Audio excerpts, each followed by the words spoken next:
So, Fratres and Sorors, H. Spencer Lewis was mentioned a few times just previously, and I want to remind you of a brief quotation from him. Mind is the builder, and will your carpenter.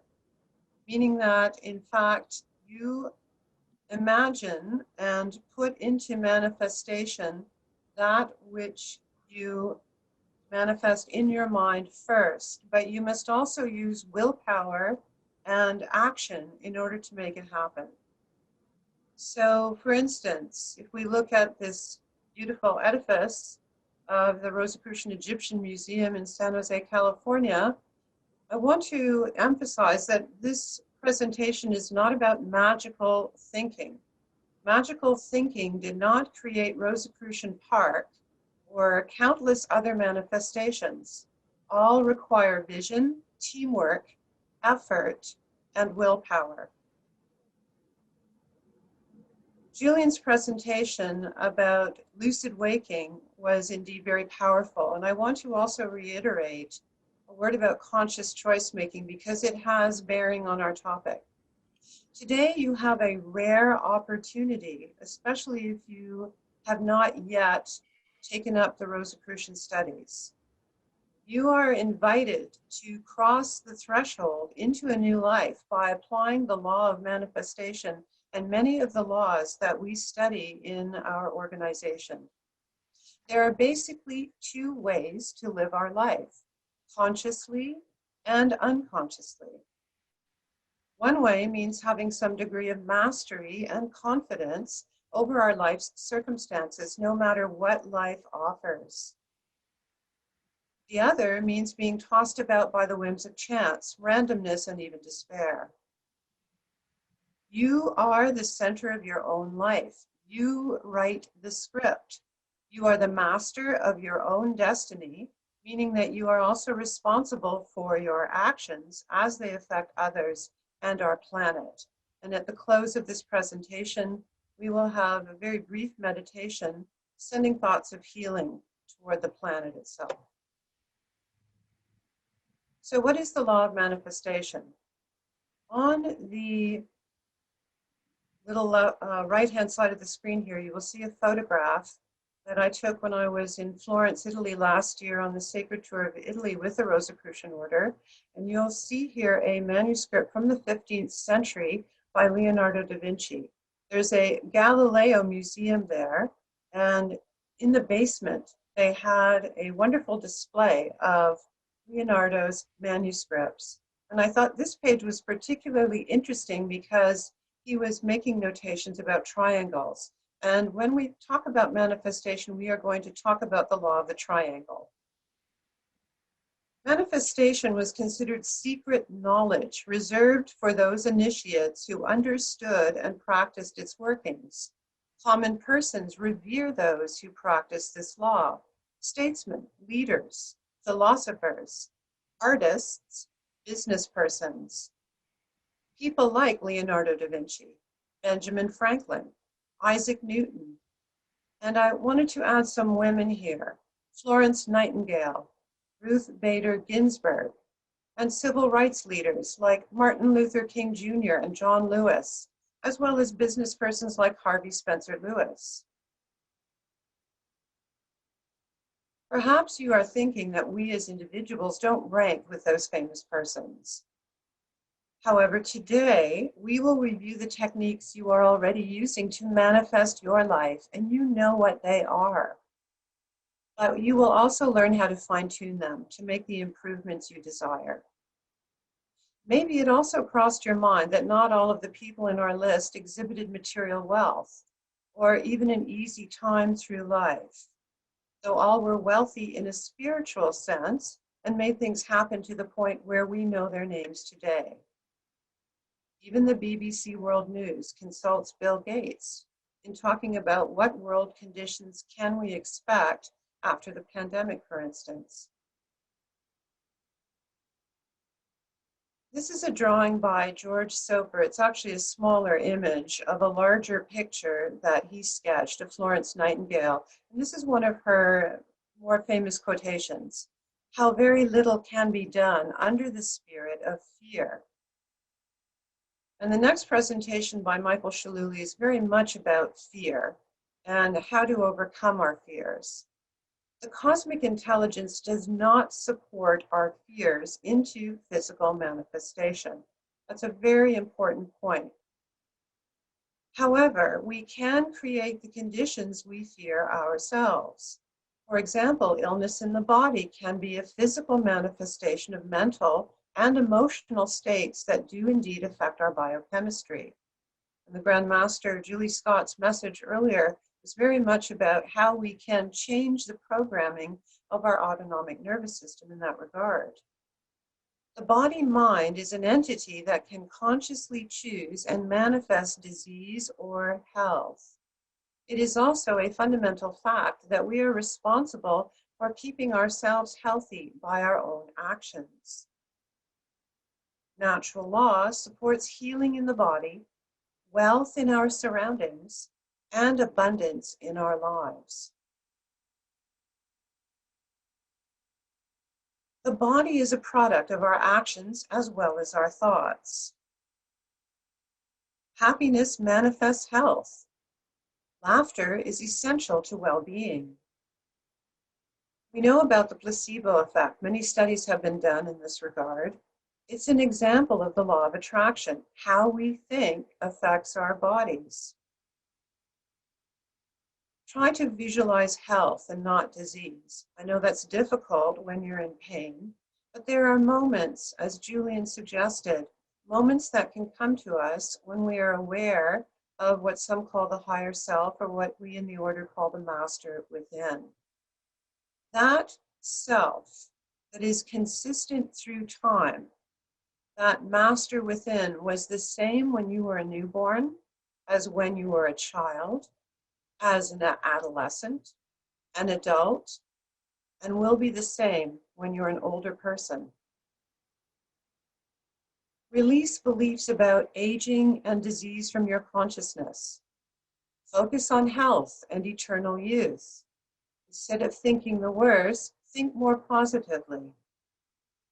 Be a beacon of light for others. Anonymously give metaphysical aid. So above the title here, I have Rosicrucian Digest, Volume 97, Number 2, from 2019, and you can find it on our website online at rosicrucian.org. So www.rosicrucian.org. Look at texts, and you will find the Rosicrucian Digest and last year's number 2 issue on radiant health.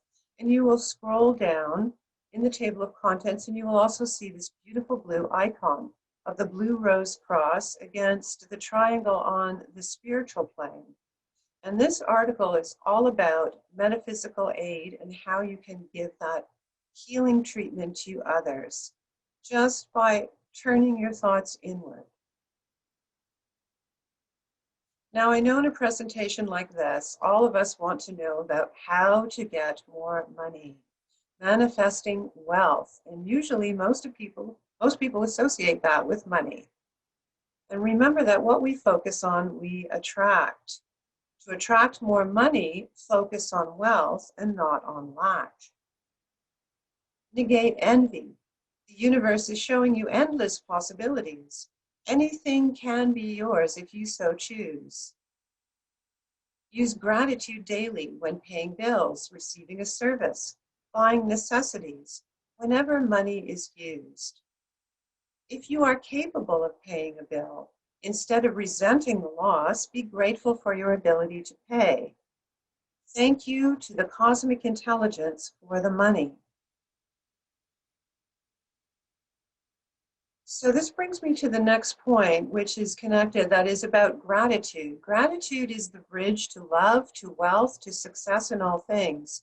And money is not really an end in itself. Money is a means. It is a precipitation of love, of inner richness, and the power of giving love over receiving. And you should realize that money is imaginary anyway. It's not a real thing. The more and more we do online banking and e-transfers, etc., the more we understand that money is in a way imaginary. Abundance is not just about money, and you all know this, or things on the physical level. You can be happy when you get a new car or a new refrigerator, like I did last week, or just a compliment. Happiness or bliss is not just about things on the physical plane or about receiving things yourself. And this is the key point in this entire presentation. It is a constant state of awareness, regardless of your material circumstances. As Frater Julian Johnson said, it is that awareness that you are the great I am. You are the cosmic intelligence. And that intelligence or consciousness is with you at all times.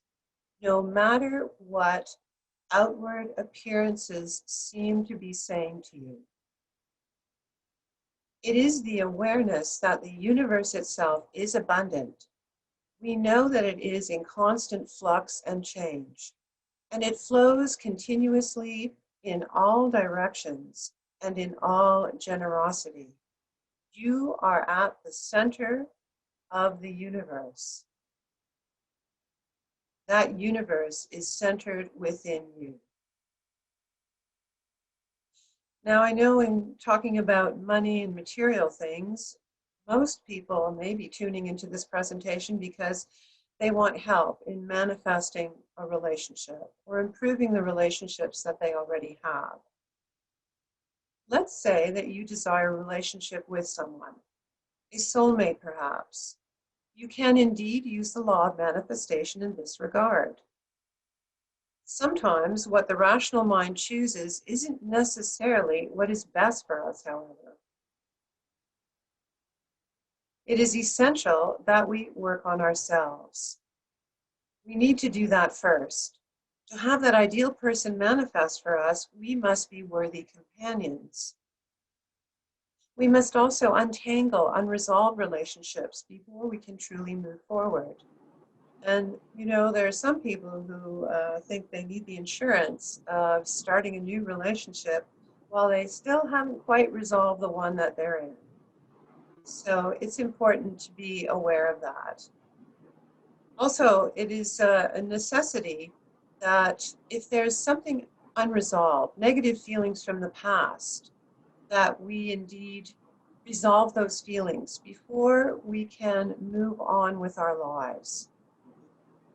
Finally, wisdom teaches us that what is seemingly lost returns to us in another form. Love itself is never lost. This brings us to karma, especially in talking about relationships. In Sanskrit, you know, it means action. And this is really an important cycle to understand. Desire creates action. And when we're using the law of manifestation, we have desires that we want to bring into the realm of reality. Action creates memory. Memory engenders desire. This cycle of thought and action generates karma, or more simply, causes have effects. Personal karma is created daily. Cosmic karma is a much broader concept and has to do with the overall evolution of all being. Some say what goes round comes round. However, karma is not about punishment or even good and evil. If all actions have consequences, then accordingly, we need to take karma into account when we design our visualizations. We cannot bend others to our will. Karma teaches us to be responsible and aware of our own choices. Now, the Grand Master was speaking to us about the ANS, the autonomic nervous system, and how, in fact, we can change our responses to the things happening around us. We can actually speak to and reprogram our subconscious mind. Many of you who are studying in the Rosicrucian order understand the importance of ritual and also setting up a sanctum area where you can use symbols that will help you connect with the subconscious. And these are aids for meditation and also prompting thoughts about who you really are. Part of setting up the sanctum is the mirror. The mirror is entirely symbolic. It symbolically teaches us about reflection and self-reflection, contemplation, and the need to create balance and harmony in our lives. Karmically speaking, the universe is our mirror. Everything we put out returns to us. What seems to occur outside of ourselves reflects ourselves back to ourselves. The excesses of others do not warrant negative judgment, but rather judicious self-evaluation of our own thoughts and actions. In summary, truly knowing that the cosmic mind or unified field is the source of all abundance affects our own state of mind and the conditions of our lives. It is the certainty without fear that things follow thoughts. The invisible is made visible. That is how we learn. The mechanics of manifestation are inherent in thought. You are contained within and contain within yourself the unified field or cosmic mind. Therefore, in terms of the laws of physics, you can manifest your desires on all planes of existence, including the physical plane. Physics and metaphysics are one. Meta meaning beyond. So this is, in a way, a page from our very early lessons in the monographs or the studies. We call them monographs because they're like little booklets that we study every week, and it's a weekly system of study, and it's easy to fall behind. I know at first it may seem as though the process is very slow and we know so much already, and everything seems rather self-evident. However, as you move through the monograph system, you find that the lessons build upon one another. And sometimes diagrams are used to help us visualize and understand certain laws of the universe. We are also taught about Hegel's triangle, which the points have been renamed. That is, thesis and antithesis may seem to come into conflict with each other, but they create a third point, or a synthesis. So, like mother, father, child. The law of the triangle works within the physical realm. What often I had trouble understanding, especially as a new student in the study, was the other triangle, the triangle on the spiritual plane. But thought forms and cosmic intelligence unite to create the point of manifestation, hence the triangle on the spiritual plane. So let's go over the step-by-step process, how the law works, and we're going to create a little bit of mental alchemy now, or transformation in terms of manifestation. So let's look quickly at this step-by-step process. Step 1, focused thought.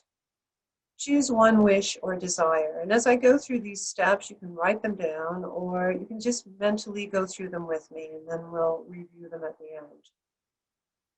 Mental images require focus. Scattered thinking is like several people talking at once, an unintelligible garble. Mental images require one-pointed focus so that the cosmic mind can register your visualization. Form one single desire during a period of mental creation. Regardless, even complex desires can manifest as reality. Step 2, analyze your reasons. It is imperative that your desire not be limited to personal self-interest alone. You can most definitely image something that benefits you, but choose a wish that directly or indirectly contributes to the well-being of others. Let's say I want a sports car. Well, it's not very useful to me in the lifestyle that I live to have just a simple little two-seater car. It helps if I can also transport others and possibly some other items, especially if you have a family. Remember that if your wish opposes the well-being of others, it will not be realized. Let's say you want a new cell phone, but the type of cell phone that you want is very expensive. But even passing thoughts can be made manifest if the conditions are right. I needed a new cell phone. I had the thought that I needed one. I was in a mall and I suddenly had the impression I should go into a certain store, and I was able to get a brand new cell phone for free. And it had all the things that I wanted that my other cell phone did not quite have. So step 3, you use your intuition. When you feel that inner prompting, listen. When asking for cosmic aid, also be sure that you have tried your best to bring about your desire according to your own efforts. H. Spencer Lewis constantly wrote about that in the monographs and in any of the discourses or articles that he wrote about mental creation. Look for opportunities and listen to the guidance of the master within or your inner self. It is the voice of cosmic guidance. Evaluate yourself fairly, knowing that direct cosmic intervention works with you, not against you. You will always find that there are things you could have done better or more wisely. However, be reasonable in evaluating your efforts. Even when practicing the law of manifestation, it is a learning opportunity. Step 4, ask and you shall receive. Again, it is imperative that you ask in order to receive. This part of the law works in the material plane as well as on the spiritual plane. When visualizing, it is helpful to close your eyes. But as you saw in the previous talk, your eyes can remain open. That works equally well. See with your inner eye and remain relaxed. Place yourself in the visualization. Give the imagery life, color, sense, sound. See yourself having what you desire. More importantly, experience the feelings of realizing your desire. Step 5.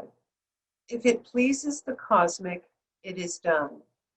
When your visualization is complete and you feel the profound gratitude of realizing your desire, then inhale deeply through the nose, hold your breath for a few moments, and exhale slowly through the nose. Release the thought. Say mentally or out loud, if it pleases the cosmic, it is done.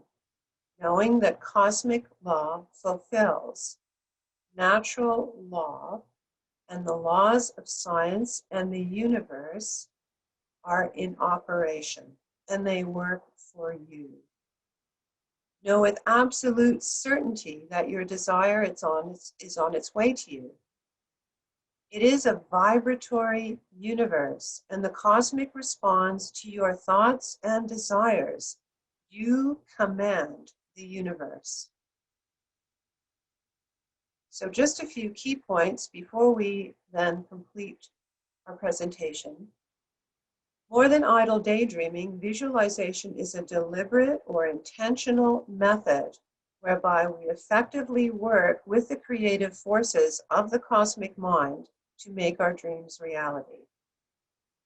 We cannot rush the cosmic intelligence. Know that when the conditions are right, your desire is made manifest. Some manifestations require time, others are instantaneous. Make your desire or goal a present reality, not a future possibility. Let's say you want to win the lotto. Well, winning the lottery is, remember, it's a means, not the end. Do you want $70 million? What do you want that money for? So we cannot dictate means to the cosmic intelligence. The cosmic intelligence will create those conditions that are most conducive for the manifestation. Thus, visualize the end result, not the method of achievement. So let's do this exercise, and this will just take a few seconds. So you can visualize a box and make a wish. Choose one wish or desire and place it in the box. Think about it. Does it benefit others as well as yourself? Be open to your intuition. Now visualize your goal. Employ all your senses and your emotions, sight, sound, color, feeling. See and feel yourself having your desire. Now take a deep breath. Release your visualization.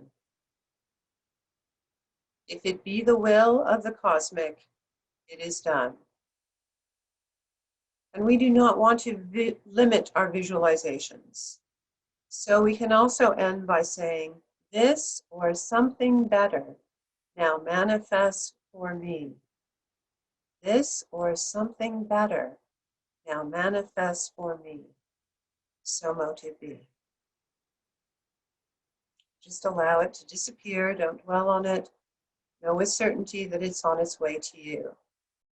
In thinking about life on Earth and in all places on the planet, let us now apply the law of manifestation in the most profound way possible. We must also understand our sacred responsibility to protect what is most precious. So, in looking at this image of the Earth and the atmosphere that surrounds it, please think about this to yourself. Life itself, nature, the Earth, home to countless species. Let us take a few moments now to send feelings of love, protection, and well-being to the planet. See the radiant aura of the Earth increasing in strength, harmony, and beauty.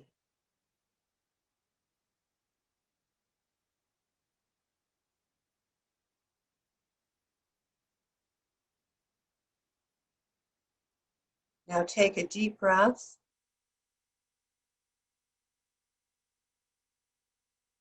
And exhale slowly while releasing that thought into the cosmic intelligence. So mote it be.